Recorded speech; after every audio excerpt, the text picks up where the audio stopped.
Hello বন্ধুরা, সবাই কেমন আছো? আশা করি সবাই ভালো আছে। সবাইকে সর্বপ্রথম জানাই শুভ দুপুর।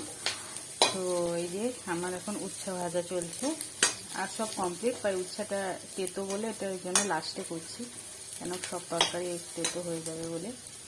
তো উচ্ছা ভাজা চলছে। আর এখানে দেখো বন্ধুরা, পুঁই শাক তো কালকে হয়ে গেছে, ডাঁটাগুলো রেখে দিয়েছিলাম। ডাঁটাগুলো খুব নরম বলে তাই রেখে দিলাম। তাই এতে এই যে নোনা মুরলা না কি বলে ওইগুলো দিয়ে, আর দুটো চারটে চিংড়ি মাছ দিয়ে দিয়েছি আর কি, মানে ভাজার সময় দিয়ে দিয়েছিলাম।